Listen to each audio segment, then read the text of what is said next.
Hello everyone, I Aishwarya Aneja, Assistant Professor in School of Law, CTU University, Ludhiana, will be delivering a lecture on maritime laws and its jurisdiction. The topic that I have chosen today is basically a topic which is dealing with certain international laws. Comparing it with certain jurisdictions, when we talk about maritime law is basically concentrating upon certain agreements, certain treaties that have been signed among the countries. There are certain conventions, which includes one such convention known as Maritime Labour Law Convention. Moving further with this presentation, we will be speaking upon what is the major role of those conventions and treaties in guarding the jurisdiction, certain areas which need proper implementation of agreements and treaties. Moving forward, today's presentation is basically focused upon what is the civil and criminal jurisdiction which countries themselves bounding with international states hold with each other. One more topic is going to be covered in this, which is basically limitation to the ship owners.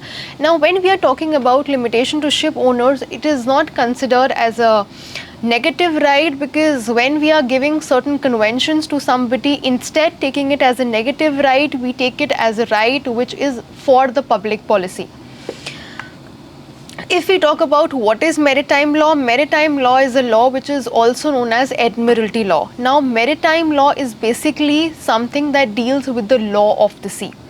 It is dealing completely with the law of the sea. There are certain marine disputes that occur. To look into those things, to look into concentration that those issues are addressed properly, we go into the maritime law. There are certain private organizations, private ships that are operating in the law of the sea. That is why again the law is required to come, because certain rules and regulations have to be set out for the basic conventions which are mentioning all these needs. If we talk about the civil and criminal jurisdiction, the law of the sea is a body of public international law governing the geographical jurisdictions of coastal states. Now, coastal states, when we are referring to, these are the states which are very near and bounding to the oceans, to the seas, and the rights and duties among states, and the conservation of the ocean environment and its natural resources. If we talk about certain natural resources, every country, every state does have certain natural resources. How those would be protected if something wrong is being done, what are the remedies that can be taken upon, would be based upon the maritime law. Specifically speaking on the civil jurisdiction over ships, Article 28, civil jurisdiction in relation to foreign ships. The coastal state should not stop or divert a foreign ship passing through the territorial sea for the purpose of exercising civil jurisdiction in relation to a person on board the ship. The coastal state may not levy execution. If we talk about the first point, it is basically saying that if there is any ship that is passing through that territorial area, it does not hold any right that it diverts it or does something wrong to it.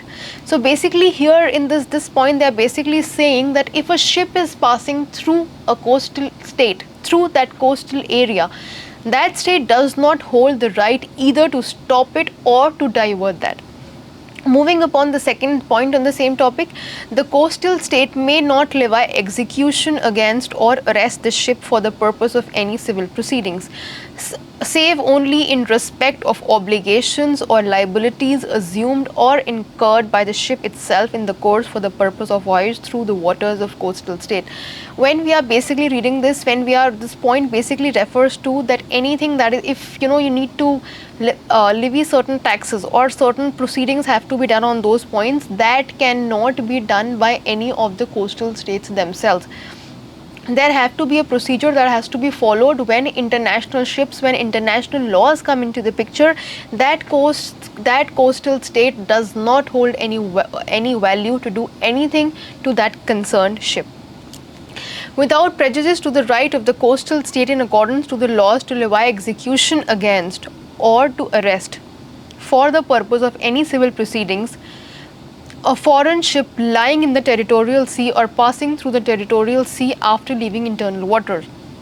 Whenever any execution is being done, whenever any arrest is being done, it is being done on the basis of the traveler the traveling of the internal water, the ship traveling in the internal waters. So keeping this into mind, keeping this into accordance, according to the Maritime Labour Convention, it basically deals with that if any ship is passing, you cannot stop it on the basis if you want any civil proceedings to occur in front of it. Moving further, PCIJ, the Permanent Court of International Justice, stated that the ships on the high seas are the same as the territory of their respective flag states, and if the illegal behavior of one ship affects any other ship, the affected ship's flag state may exercise its jurisdiction, which is also not prohibited on any of the international laws. This is basically speaking with that if certain thing wrong has been done in one state, so the jurisdiction to exercise upon that case, the exercise to basically move further, take steps on that, it is very much necessary that the concerned jurisdiction may have a right to take an action, but only if it is not affecting the coastal states, the coastal things within itself. Moving further, now we'll come to the criminal jurisdiction over ships. Whatever we have discussed earlier was based on particularly on what is the civil jurisdiction of the ships. Moving forward to the criminal jurisdiction of ships, Article 27, criminal jurisdiction on board a foreign ship.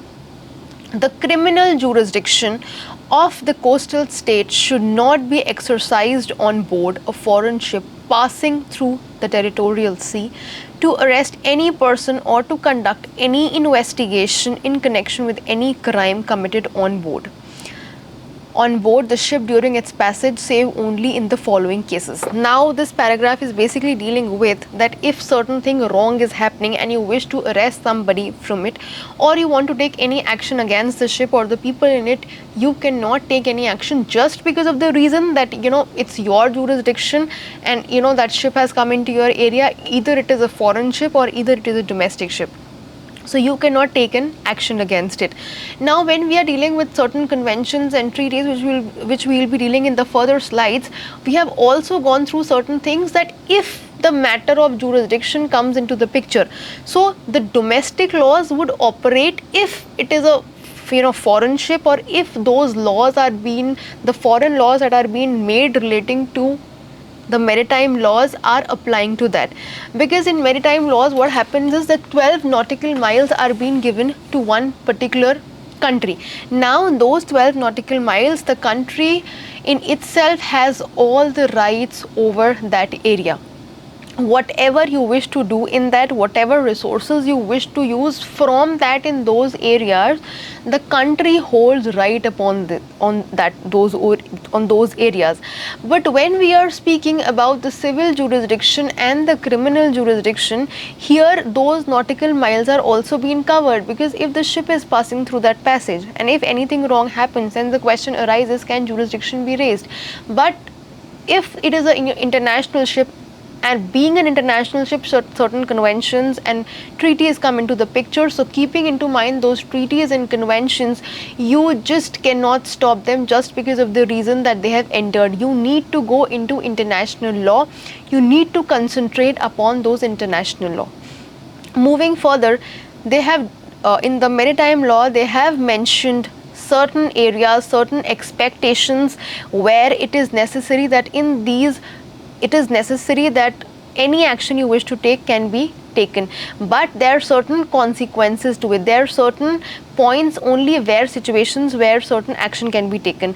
If the consequences of the crime extend to the coastal state, if it comes into notice that whatever is happening, it might affect the coastal area as well, it might affect that concerned area as well.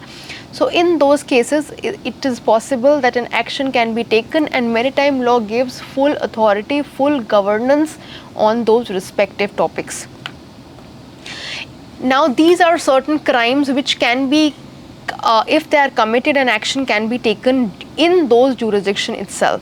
All these crimes are of criminal nature, so they come under the criminal jurisdiction over ships. If the crime is of a kind to disturb the peace of the country, now for example an international ship is basically been passing and it is creating a hurdle which is not only bad for the sea or for the environment, the coastal environment, but also bad for the country itself, and it's troubling those areas that comes under its jurisdiction. So it has all the rights to take an action against those things. Here it is, this point has been mentioned again, public policy and keeping into picture the peace of the respective country. There should be certain good order that have to be maintained. That is why this liberty has been given, that in such a cases such rights can be taken over and an action can be taken over these things. If the assistance of the local authorities has been requested by the master of the ship or by a diplomatic agent or consular officer of the flag state, if such measures are necessary for the suppression of illicit traffic and narcotic drugs or psychotropic substances. Now here they are basically referring to that if there is anything that is being taking place which is basically against the public policy, it is against morality, so here an action can be taken, because this is something that is not only interpreting with the seas but also with the country itself. It might have certain notions in them, it might have certain intentions which are not good for the country and maybe for the purpose of terrorism.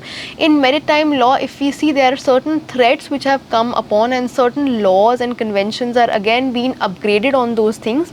The basic things are certain amendments are being made. The reason for this is that a lot of transferring of things is happening which is illegally wrong.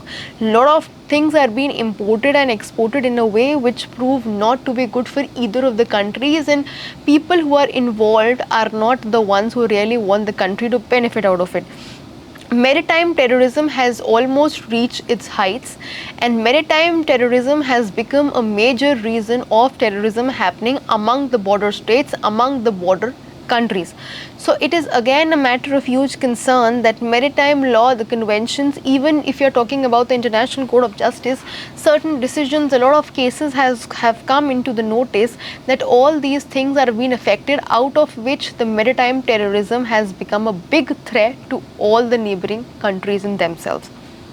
Drugs is again a very major issue where it has been seen that the mode of transportation of these drugs have become the seas. So again maritime law comes into the picture. The above provisions do not affect the right of the coastal state to take any steps authorized by its laws for the purpose of any arrest or investigation on board a foreign ship passing through the territorial sea after leaving internal waters. Now here the point that they are concentrating upon basically is that if certain thing has been, a ship has already been passed by but certain wrong thing has been done out of it. So in such a case also, the country, the coastal states holds a right to do against that ship. It is not that, as we discussed in the previous slides, that if the ship is passing, so because the ship is passing, so you cannot take any action against that ship, anything that is wrong as per the civil and criminal jurisdiction. So that does not prohibit in any of the ways the coastal states not to take an action if the ship has already passed and something wrong has been done. Even if you talk about the various conventions, the treaties or the courts of justice, they have clearly said that if something wrong has happened even after the ship has passed, seeing the laws in picture and the conventions which are prevalent in today's time, you can take an action against them. In the cases provided for in paragraphs 1 and 2, the coastal states shall, if the master so requests, notify a diplomatic agent or consular officer of the flag state before taking any steps and shall facilitate. Here basically they are talking about certain agent or an officer. Now when we are talking about certain agent or officer, here they are basically referring to, because if a ship is being passing, in that ship people can be of different origins or different nationals. So if we directly deal with them, how would they be able to help themselves? If you arrest somebody from the ship, you do not give him the rights to talk to somebody or take any action. So it is better that the ship that is passing, it has its own agent or somebody responsible for the actions that are already been taking place in the sea. So looking that into the picture, in every provision of maritime law and certain conventions also, it has been managed that if such a situation arises in front of you, if you have such a situation that something wrong is being done and the people you have arrested them or they have been accused of something wrong, so you have a very clear picture here, you have a very clear right here to take any action and inform the concerned people of those ships that certain thing has already taken place. Contact between such agent or officer and the ship's crew. In cases of emergency, this notification may be communicated while the measures are being taken. Here in this case, what will happen is that you will not be exempted, that you will not be arrested. We will only inform your agent. You might be arrested, and after those, if the situation arises that those people are unable to convey what they were basically doing or their actions, in such a case you can very well bother an agent or an officer. That is very easy to do and is permitted under the maritime law. In considering whether or in what manner an arrest should be made, the local authorities shall have due regard to the interest of navigation. Because as initially been mentioned in the slides, when we initially started, it was mentioned that anything that is happening is always between the international borders. So being it with the international borders, anything that happens wrong, anything that is being done wrong, so obviously it is affecting the other country. So it is in the interest of justice, in the interest of the country's people, it is very well said that all these things should be done keeping in mind all those navigation rules themselves, except as provided in Part 12 or with respect to violations of law and regulations adopted in accordance with Part 5, the coastal states may not take any steps on board a foreign ship passing through the territorial sea to arrest any person or to conduct any investigation in connection with any crime committed before the ship entered the territorial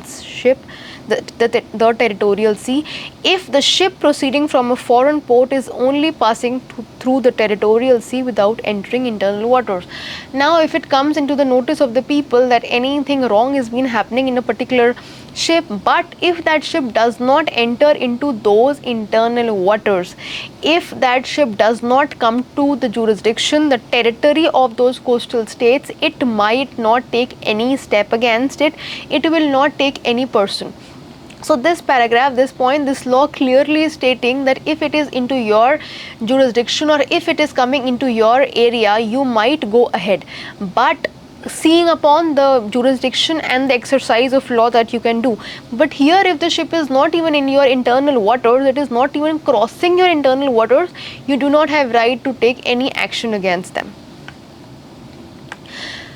Moving forward, what all slides we have dealt in till now, it was basically dealing with certain law and order, what all actions can be taken, and how is maritime law prevailing in itself. Because as we see, there are a lot of merchant navy ships, there are a lot of ships which are not only government ships but also a lot of import export through these ships are taking over. That basically refers to that sea has become an origin of business, it has become an origin where business has been originating and a lot of things out of which is happening. So if any advantage comes out of certain things, so disadvantages will definitely come with it. So this slide also dealt with various things where arrest can be taken, where arrest can be taken, keeping in mind those coastal areas and the infringements that they have done in those areas. Internal waters have already been discussed, that if it is in your internal water something wrong has been done, you might not just stop the ship anyways by saying that because it is entering into your area. You might not even divert that ship because it has a right to move with it. If in any case a situation gets worse, whatever is happening in the ship is not only affecting the people but also the country itself, not only the sea itself. Marine environment is again one of the aspects where it has been seen that if certain rules and regulations are always being given by every domestic port, so international bodies also passing by it has to know what are those international points and pass by those respective points. So moving further, even if those are being infringed or something has been done on those points, you cannot arrest them But if it has been seen that in your internal water something wrong is being done, terrorism is being circulated, drugs are being done, so in such a situation these are exceptions to this law and an action can be taken against them. Marine environment is something on which the maritime law, the Admiralty Law is basically working upon, because marine law has a lot of conventions to it, and if we come to those conventions, so the responsibility, the liability to control them basically is upon the ship owner. Ship owner is basically the person who is responsible for the people in the ship and the ship itself. If certain pollution or certain thing of that kind is happening in the ship, so that basically refers to that the ship owner is responsible. And if certain person in the crew falls ill or does something wrong, again the ship owner is being held responsible for that thing. So when the ship owner is held responsible for something, so then occurs this topic of ship owner's liability for the damage to ports. Moving further, the Maritime Labour Convention MLC 2006 is one of the major conventions which is basically defining and telling about what are the major conventions under it. A large majority of the claims handled by the club involve crew illness or injury. With this in mind, the club seeks to inform members that understanding the basis of a ship owner's liability and how international conventions may apply is of vital importance to them in their operations. Now, as per maritime law and as per certain agreements which are being made, every person who is traveling cross borders and is on the ship, certain insurances are being done by the ship owners themselves. Now this convention also lays down certain rules and regulations, does point out certain points which are very necessary and compulsory for the ship owner, that any crew member of that ship who is boarding the ship, it is compulsory for them, it is mandatory for them that insurance should be there, because that person, the owner, should be responsible for those acts if any member falls ill or if any such thing happens. So in this case, this is a liability to the ship owner and he will be held responsible for that. Understanding the basis of a ship owner's liability and how international conventions may apply is of vital importance to them in their operations. The terms of the seafarer's contract of employment will be the main focus. Any persons who are working under the sea in maritime law are basically referred to seafarers. The terms of the seafarer's contract of employment will be the main focus. However, the club has found in practice that a ship owner's liability is often derived from the provisions of Maritime Labour Convention 2006. It has been very much clearly laid down that there are certain provisions, certain liabilities which a ship owner holds in his or her hand. But if you talk about this convention has strictly laid down upon those things where any action can be taken on the ship owner if he does well with his liabilities. In certain cases, for his crew members also, he might be held responsible. The consequences, the situations of the same will be dealt in this slide. Regulation 4.2 of the Maritime Labour Convention 2006 deals with the ship owner's liability and requires a ship owner to have adequate measures in the place that ensure seafarers are protected from the financial consequences of sickness, injury or death occurring in connection with their employment. So here, when we are talking about this convention, we are basically discussing what are those liabilities and how can he protect the employee. In this, one of the major aspects we also deal with, that while we are engaging those seafarers, those employees with us, certain minimum fare is also being decided by the law, by the convention, by certain various conventions. Now, what will be the minimum wage will depend on the occupation and what work the seafarer or the employee is basically doing, because there are a lot of employees which might take a risk of their life and still they are working. So it will depend on person to person, it will depend on what kind of business is being carried out through those people. So here they are basically telling that because they are working under the law of the sea, and it is clearly been mentioned in the maritime law that law of the sea first of all does not belong to anybody, the waters does not belong to anybody, and it is again something which is of danger. This word danger, maritime law, has been basically used in connection with the seafarers, in connection with the employers who are working there. So with regard to that, the Maritime Labour Law Convention basically is telling that some adequate measures, some necessary measures have to be taken by all those ship owners, so that the people who are working under the sea are basically ensured of their rights. The MLC, which is the Maritime Labour Law Convention 2006, applies to seafarers working on a vessel of a country that has ratified the MLC, or where a vessel trades in a country that has ratified the MLC. The MLC, the Maritime Labour Convention 2006, applies to all vessels, whether publicly or privately owned. Now here points come, there are certain ships which are being governed by the government itself, and those ships are known as public ships. Then comes the privately owned ships. If we are talking in terms of public ships, these are government ships, and the MLC, the convention, will not only apply to the ships which are moving under the government. Either they are private ships, either they are government ships, they would be governed by the MLC. Now an exception that comes in this is if that ship is dealing with commercial activity. If any business is being carried out, if any import export work is being carried out, so the convention comes into the picture. It does not apply to vessels navigating solely in inland or sheltered waters or areas where port regulations apply, nor does it apply to vessels engaged in fishing activities, if there is any activity that is being conducted under the law of the ship.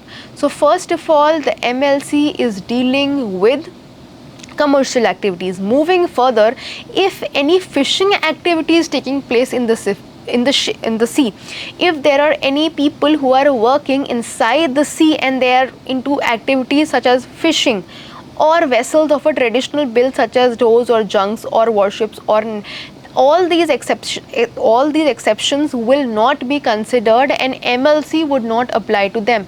So moving on the gist of this slide, moving on the gist of this presentation, this is basically dealing with that MLC, the Maritime Labour Law Convention 2006, will be dealing with the commercial activities in itself. When comes certain liability, so there come certain obligations as well.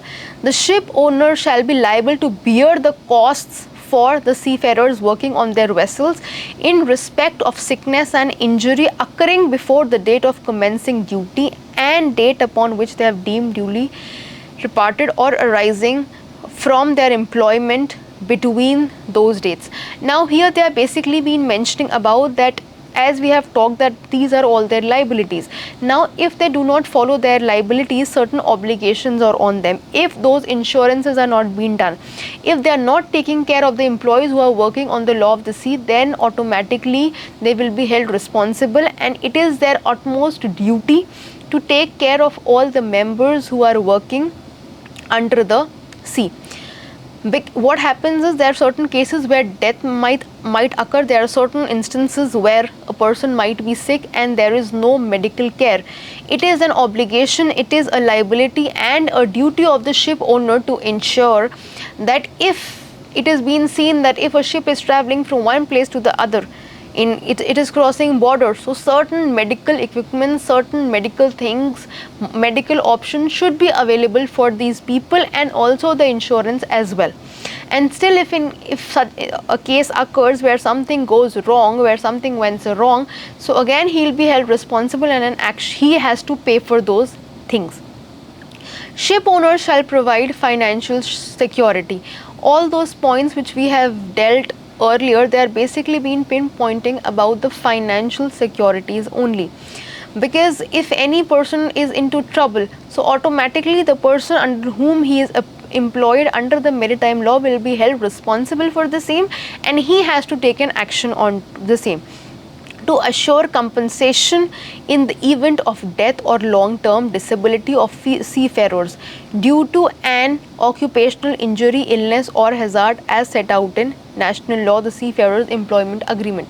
As we read the industrial acts, where basically certain points have been mentioned, that if a person is working in certain hazardous work, so what all can be done if death occurs, if something wrong happens, what all can be occurred. In the same way, maritime law is also giving upon certain conventions, certain obligations upon the ship owner, that if something goes wrong, you will be held responsible and you have to pay for those things if that thing happens during the time of duty.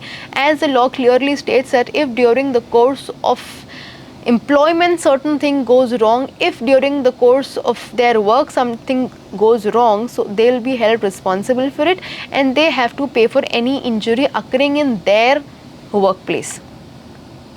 Ship owners' obligation under the MLC. Ship owners shall be liable to defray the expense of medical care, including medical treatment and supply of the necessary medicines and therapeutic appliances, and board and lodging away from home until the sick or injured seafarer has recovered, or until the sickness or incapacity has been declared of a permanent character. Now, when it has been seen that the illness or the injury has occurred during his course of employment, so here basically they are talking about that those treatments or medicines, whatever would be required in those times, will again be the responsibility of the ship owner. Ship owner shall be liable to pay the burial expenses in case of death occurring on board or ashore during the period of engagement.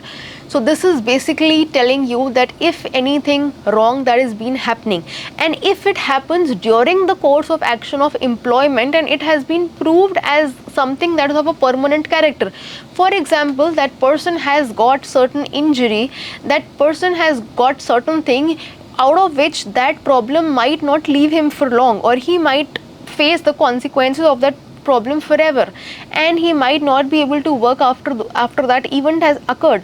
So in such cases also, the responsibility of these things, the expenses that have to be paid by the ship owner himself. Limitation to ship owner's liability. Limitation of liability for maritime claims is broad, complex area of law. Now, if in the previous slides we have read that ship owner has a lot of liabilities and has a lot of obligations, so that basically says that anybody who is working in the law of the sea, or any ship owner who is working them to work with them, will obviously object to a lot of things, because when a person has with his own consent come to work with him, so obviously the risks of that, what all can happen, he should know. And if all these things would be strictly stated, then it will be a problem for even the seafarers and the ship owners. So keeping this into the mind, keeping this into the view, there are certain limitations. Now the first point here is mentioning that maritime claims is the liability of maritime claims is very broad, because what happens is certain time it is, as we read in the earlier slides as well, it is clearly stated that this is true, that certain liabilities on them, but it has to be proved that even if they were on duty, if they were working, they were on the course of their employment, something that has happened, certain injury, sickness, whatever has happened, either it was due to certain things, negligence of the ship owner or not. So this is something that will again be kept into mind, and to secure the ship owner also, this liability has been claimed. So limitation of liability for maritime claims is a broad, complex area of law, and is often referred to as limitation of ship owner's liability. Although it was originally designed for the benefit of ship owners, the group of persons protected by the system has not been limited to ship owners. Under various legal regimes around the world, the right to limitation has been granted to persons other than the ship owners, such as carters, masters, and crew members, salvors, and insurers. But not all parties engaged in maritime activities are entitled to limitation of liability. In addition, vessels involved must be within the protective scope of the system. When it comes to the determination of whether a particular piece of waterborne craft is a vessel for the purpose of limitation of liability, the answer can be very complex. Now, if we are talking about these things, so this slide is basically been mentioning about that first of all, whatever obligations we are putting, whatever liabilities we are putting to the ship owner, they are also keeping in mind the benefit of the seafarers, the benefit of the employees, but certain times ship owners have to be also be protected. So limitation comes into the picture.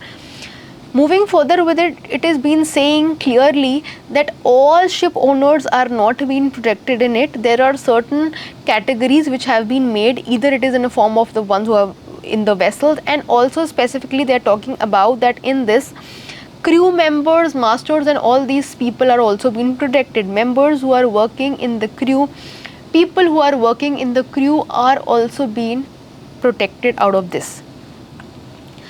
In the case of Bramley-Murray, Lord Denning making a very blunt statement in respect of categorizing the regime of limitation of liability said that limitation of liability is not a matter of justice, it is a rule of public policy which has its origin in history and its justification in convenience. Here they are basically talking about that this statement that they have given is basically concentrating upon that if we are giving certain liability, so it should not be taken that it is justice or something. It is if they are also, they have certain obligations, so they are doing this matter should not be taken in that way.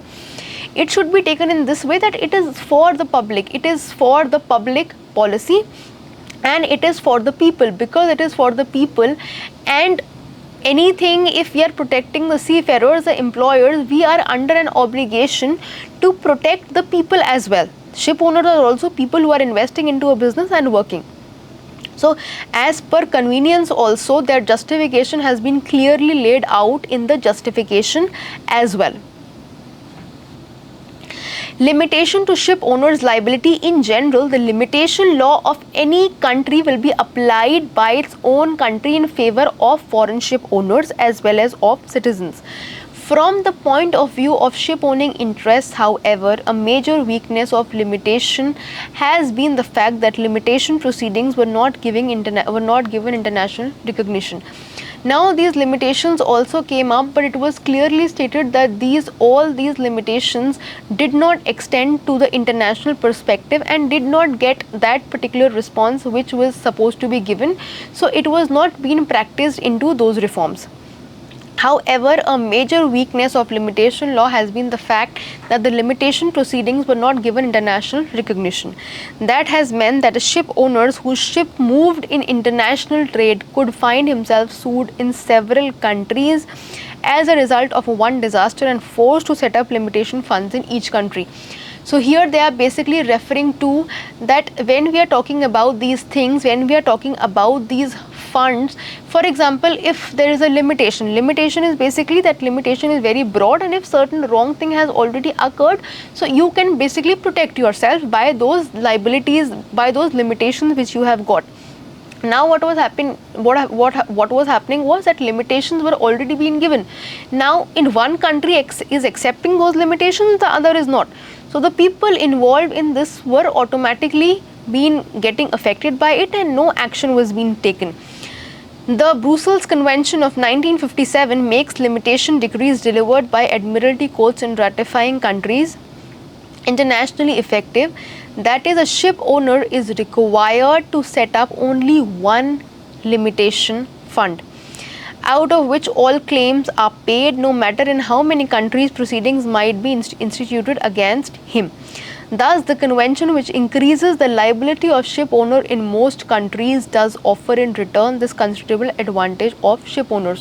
When we are talking about this limitation fund, this fund is basically something, if anything wrong happens, if anything happens where the ship owner is under a liability to pay, so he might keep that fund with him, and all the expenses that are going to be incurred or are going to be done have to be paid from that money.